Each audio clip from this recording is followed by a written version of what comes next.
नांदेड महानगरपालिकेची रणधुमाळी सुरू आहे आणि नांदेड शहरातल्या प्रभाग क्रमांक 1मध्ये काँग्रेसने आपला उमेदवार निवडणुकीच्या रिंगणात उतरवला आहे.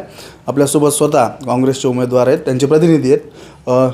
कोणत्या मुद्द्याच्या आधारे आता तुम्ही निवडणुकीला सामोरे जात आहे नांदेड शहरामध्ये? आम्ही सर्वप्रथम विकासाच्या आधारे आम्ही निवडणुकीच्या सामोरे जाणार आहोत. ड्रेनेज लाईन असतील, नाले असतील, लाईट दिवे असतील, ते मुद्दा घेऊन आम्ही विकासाच्या आधारे निवडणुकीत उतरणार आहोत. बरं, नळाचा प्रश्न आहे महत्त्वाचा. पाणी किती दिवसाला येतं तुमच्या प्रभागामध्ये? पाणी खऱ्या अर्थानं 2-3 दिवसाला आलं पाहिजे, पण आता असं झालं आहे की कुठेच पाईपलाईन नाहीत. फक्त काय करायलेत, पावत्या फाडायलेत, कमिशन खायलेत, असा प्रश्न निर्माण झाला आहे. वार्ड क्रमांक 1मध्ये पाणी येत आहे 4 दिवसाला एकदा. आणि रस्त्याचे नाल्याचे प्रश्न, पथदिव्यांचे प्रश्न काय? रस्त्याचे प्रश्न म्हणायला गेले तर पत्रकार तुम्हाला माहीतच आहेत, तुम्ही आता नांदेडमध्ये फिरत आहात. ते कसं झालं आहे, रस्त्याचं काम आणायलेत त्यांनी 1 कोटीचं टेंडर, पण ते करायलेत 40 लाख 50 लाखाचं. अर्धे पैसे खिशात टाकायलेत आणि रस्त्याचं काम पुन्हा नव्यानं चालू करावं लागायले त्यांना. पथदिवे वगैरे आहेत का तुमच्या प्रभागामध्ये? रस्त्यावर पथदिवे वगैरे, रात्री महिलांना सुरक्षिततेचा प्रश्न आहे महिलांचा, की फिरता आलं पाहिजे, CCTV वगैरे? CCTV कॅमेरे तर नाहीतच आमच्या वार्डात, कारण की इथला चोरच झाले आहेत. हे काय लावतील CCTV कॅमेरे? कोण चोर झाले? आता तुम्ही ओळखू शकता, कमिशन खाणारे हे चोरच म्हणावं लागतील ना. घंटागाडीचं काय समस्या आहेत? घंटागाड्या येतात का महानगरपालिकेच्या? कचऱ्याच्या समस्या काय आहेत जनतेच्या? अहो, घंटागाडी तर दूर सोडून द्या, यांचा घंटा पण वाजत नाही. हे काय घंट्या गाड्या पाठवतील? तुमचे जे आता प्रतिस्पर्धी आहेत कसं बघता त्यांच्याकडे? आमच्या स्पर्धीकडं कसं बघावं, आता त्यांनी महिन्यापासून तयारी केली आहे. त्यांची सर्व फॅमिली अलग अलग फिरत आहे, कारण की त्यांना पण माहीत आहे 13 वर्ष काम केलेला हा कार्यकर्ता आज मैदानात उतरलेला आहे. हा पैलवान नक्कीच त्याच्यावर मात करून विजय झाल्याशिवाय राहणार नाही. तुम्ही आधी शिवसेनेकडून इच्छुक होतात असं? शिवसेनेकडून आम्ही इच्छुक होतो. आम्ही भाऊला पण बोललो, भाऊनी आमचा विचार, हेमंत भाऊनी आमचा विचार केला, पण हेमंत भाऊनी विचार केला होता आमचा, हेमंत भाऊंकडून होऊ लागलं, पण आमचं तिकीट कोण कापलं आमच्या आमदार साहेबांनी, ज्याची आम्ही निस्वार्थीपणाने सेवा केली. एक सच्चा निष्ठावंत कार्यकर्ते हा आम्ही. 13-14 वर्ष झालं काम केलं आमदार साहेबांचं. त्यांनीच आता काय बोलावं, आता माझ्या मनामध्ये अशी खूप मोठी खंत निर्माण झाली. या निष्ठावंत कार्यकर्त्याला डावळून स्वतःच्या मुलाचा विचार केला आमदार साहेबांनी आणि स्वतःच्या मुलाला तिकीट दिलं. काय झालं? मुलाला दिलं तर काय झालं? अहो, मुलाला दिलं तर काय झालं म्हणजे आम्ही 2दा नगरसेवक केलं, 2दा आमदार केलं, आता पण त्यांच्या मुलाचे पण खेटर आम्ही उचलायचे का? ही वस्तुस्थिती झाली. म्हणून तुम्ही काँग्रेससाठी? अहो, आम्ही त्यांना आमदार केलं, त्यांना नगरसेवक केलं, आता ते मुलांचे पण आम्ही हे करायचे का?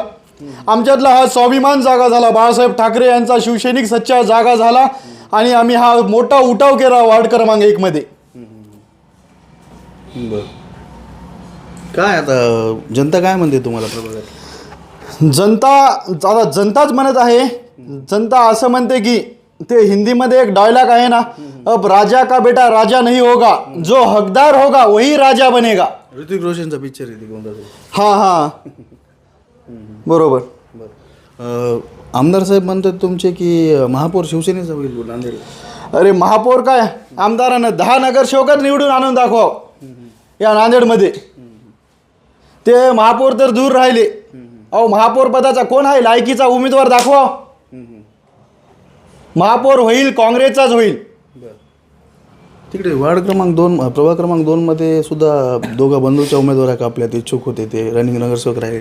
अहो, आता त्यांचं तर काय सांगावं बापा, त्यांचं तर असं झालंय, त्यांनी आता फर्स्ट टाईमला आमदारकी होती ना तेव्हा 2019ला त्यांनी जी रामाची सेवा लक्ष्मणानं केली तशी आमच्या बाळासाहेबांनी केली होती सेवा. ते स्वतः स्टार प्रचारक होते. रात्री 2ला घरी जाऊन भाकर खावं त्या बिचाऱ्या माणसानं, त्याची उमेदवारी नाकारली. बरं, काय विजयाची खात्री वाटते तुम्हाला येणाऱ्या 16 तारखेला? 100% विजय हा या जनसामान्याच्या लेकराचाच होणार. आमचे आहेत जीवनदास महाराज, अशी खूप मोठी अशी चर्चा होते. खरंच जीवनदास बाबाकडे यादवरावजी कल्याणकर यांना शब्द दिला होता आमदार साहेबांनी, मी तुला तिकीट देणार म्हणून, पण त्यांचं हा शब्द खोटा ठरला आहे. आणि त्यांनी शब्द आम्हालाही दिलते, 1760 जणांना शब्द दिलते. हा माणूस शब्द पाळणारा नाही, शब्द पाळणारा माणूसच नाही. बोले तैसा चाले, याच्यावर ही मन सूट होत नाही. त्याची हा खोटं बोलणार आहे. इथे घोर अपमान झाला आहे जीवनदास महाराजांचा. अपमान झाला, खूप अपमान झाला. या पंचक्रोशीतले ते महाराज आहेत, आमचे गुरु आहेत ते. तिकडे जिल्हा प्रमुख उमेश मुंडे जे आहेत, त्यांच्या सुद्धा चिरंजीवला उमेदवारी मिळाली. तर त्यांनी तर त्यांच्याबद्दल तर आम्ही काही नाही बोलू शकत. त्यांचं काय आहे ते माहीतच आहेत. जिल्हा प्रमुख इकडे होते का तुम्हालाही माहीत आहे. ते दक्षिणमध्ये प्रचार करू लागले. इकडे नव्हते, यांचा आमदार आता तोपर्यंत राहते. आमदार साहेबासोबत नव्हते उमेश मुंडे नाही. विधानसभेला? तुम्ही दाखवा एक तरी व्हिडिओ. दक्षिणमध्ये बोंडारकर दक्षिणमध्ये होते ते तिकडं. कोणासोबत? आनंद पाटील बोंडारकर यांच्यासोबत होते. त्यांना पण माहीत आहे हे काय चीज आहे ते. हे फक्त 15 दिवसाचा संघ राहायचं राहते. मिनल पाटील एक नाव चर्चेत आहे, त्यांची देखील उमेदवारी कापली आहे. मिनलताई पाटील हा आमच्या भगिनी आहेत आणि त्यांचं खूप मोठ्या प्रमाणात काम होतं. ते म्हणतात ना, इथे यांना काय वाटतं, आमच्या कानाच्या वर कोणी जाऊ नये, कानाच्या खालचा उमेदवार आम्ही नाही घेत, कानाच्या खालचे उमेदवार घेतो. कारण की हे विधानसभेला उठ उठ दूर दूर करू लागले तर त्यांना बगलत घेऊन असं दाबता येते, त्यांना खालीच दाबता येते त्यांचा आवाज. त्यासाठी आमचे साहेब कानाखालचेच उमेदवार घेतात, कानाखालचेच जिल्हा प्रमुख करतात. अरे ते जिल्हा प्रमुख कुठेला केलाय, ते काय गुडुरे, काय झाडूर गुडुरे बडुरे मामा, हां काय त्याचं नाव पण येत नाही तोंडामध्ये बरोबर. तर ते आहेत ते नायगावचे. अरे इथला एखादा खमक्या जिल्हा प्रमुख करायचा ना. बाळासाहेबांचा जिल्हा प्रमुख कसा असतो. बरं ठीक आहे, ही महानगरपालिकेची रणधुमाळी सुरू आहे, पण विधानसभेचा जर विचार केला, तुम्ही सुद्धा शिवसेनेची उमेदवारी मागत होतात. ते म्हणतात की विधानसभेचा मी सर्वांगीण विकास केला आहे. विधानसभेचा काय विकास केला आहे, ते घरीच विकास केला आहे. आणि 2029ला ही सर्वसामान्य जनता 2029ला दाखवून देईल काय आहे ते. अच्छा, नक्कीच आपण पाहू शकतो की प्रभाग क्रमांक 1मध्ये काँग्रेसने उमेदवार निवडणुकीच्या रिंगणात उतरवला आहे आणि येणाऱ्या 16 तारखेला त्यांचा विजय होतो का हे पाहणं तितकंच महत्त्वाचं आहे. दिनेश कुलकर्णी, युवा क्रांती न्यूज, नांदेड.